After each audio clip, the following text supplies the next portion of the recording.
നമസ്കാരം. പച്ചവെളിച്ചം ഇപ്പോൾ പയ്യന്നൂർ സുബ്രഹ്മണ്യ സ്വാമി ക്ഷേത്രത്തിലാണുള്ളത്. ഇന്നിവിടെ പെരുമാളുടെ പുത്തരിയാണ്. അതുമായി ബന്ധപ്പെട്ടിട്ട് വിവിധ ചടങ്ങുകളുണ്ട്. അതുപോലെ തന്നെ ഇന്ന് പെരുമാളുടെ പുത്തരിയിൽ അതിവിശിഷ്ടമായ ഒരു ഘടകമായിട്ടുള്ള പഞ്ചസാര പയ്യന്നൂർ കേളോത്തെ മുസ്ലിം തറവാട്ടിൽ നിന്ന് ഇന്ന് ഭക്ത്യാദരപൂർവ്വം പെരുമാളുടെ നടയിൽ വെച്ച വിഷയവും പച്ചവെളിച്ചം ലൈവായിട്ട് പ്രേക്ഷകരുമായിട്ട് പങ്കുവച്ചിരുന്നു. പയ്യന്നൂരിലെ പെരുമാളുടെ പുത്തരി ആരംഭത്തോടുകൂടിയാണ് നമ്മുടെ സമീപ സ്ഥലങ്ങളിലുള്ള ക്ഷേത്രങ്ങളിലും അതുപോലെ തന്നെ നമ്മുടെ വീടുകളിലും പുത്തരി ആരംഭിക്കുക. ആ അർത്ഥത്തിൽ വലിയ പ്രത്യേകതയുള്ള ഒരു ചടങ്ങാണ് പെരുമാളുടെ തൃപ്പുത്തരി. അതുമായി ബന്ധപ്പെട്ടിട്ടുള്ള വിശേഷങ്ങളിലേക്കും കാഴ്ചകളിലേക്കും പച്ചവെളിച്ചത്തിനു വേണ്ടി രാജീവൻ പച്ച.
ఉందలా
क्या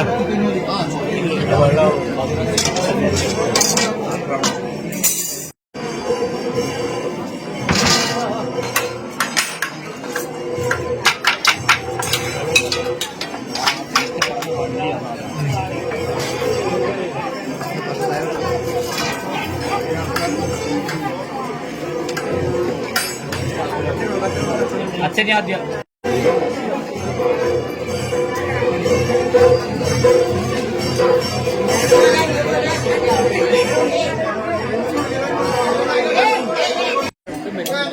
പാത്രത്തിൽ എന്തിനാണ് ഇല ആദ്യം വെക്കുന്നത്?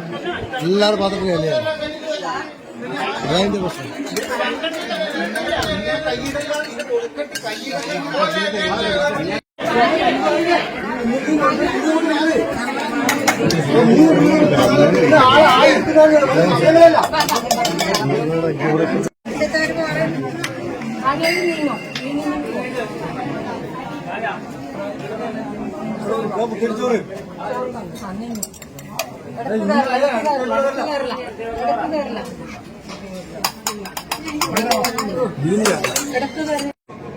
പയ്യന്നൂർ അമ്പലത്തിലെ ഏറ്റവും പ്രധാനപ്പെട്ട ചടങ്ങൊന്നാണ് ചിങ്ങമാസത്തിലെ പുത്തരി. തൃപ്പുത്തരി എന്ന പേരിലാണ് അറിയപ്പെടുന്നത്. പയ്യന്നൂർ മാത്രമല്ല, പയ്യന്നൂരിന്റെ പരിസരങ്ങളിലുള്ള കാവുകളിലും ക്ഷേത്രങ്ങളിലുമൊക്കെ, ചീർമക്കാവ് ഒഴികെയുള്ള പ്രദേശങ്ങളിലൊക്കെ ഇന്ന് ഈ പുത്തരി മഹോത്സവം കൊണ്ടാടുന്നുണ്ട്. അത് പയ്യന്നൂർ പെരുമാളുമായി ബന്ധപ്പെട്ട ക്ഷേത്രങ്ങളിലൊക്കെ പുത്തരി ഇന്നാണ്. പുതിയ നെല്ലിന്റെ അരി കൊണ്ട് പയ്യന്നൂർ പെരുമാൾക്ക് ഇന്നത്തെ നിവേദ്യച്ചോറ് ഈ പുതിയ നെല്ല് അരി കൊണ്ടാണ് ഉണ്ടാക്കുന്നത്. ഈ അരി തന്നെ ഇവിടെയുള്ള എല്ലാ ഭക്തജനങ്ങൾക്കും നൽകും. അവരൊക്കെ അത് സ്വന്തം വീട്ടിലേക്ക് കൊണ്ടുപോയി ഇന്നത്തെ ഭക്ഷണത്തിന്റെ ചോറുണ്ടാക്കുന്ന കൂട്ടത്തിൽ ഈ അരി ഉപയോഗിക്കുകയും അങ്ങനെ എല്ലാവരും പയ്യന്നൂർ പ്രദേശത്തെ മുഴുവൻ ആളുകളും ഇന്ന് പുതിയ അരിയുടെ ചോറ് കഴിക്കുന്നു എന്നുള്ളതാണ് അതിന്റെ സങ്കല്പം. അതോടൊപ്പം തന്നെ ഇവിടെ ഭക്തജനങ്ങൾക്ക് ഇന്ന് അതിന്റെ അരി ഇവിടെ കൊടുക്കുന്നുണ്ട്. അതിനുശേഷം ഇപ്പോൾ ഇവിടെ ചോറ് ഇവിടെ കൊടുക്കും നിവേദ്യമായിട്ട്.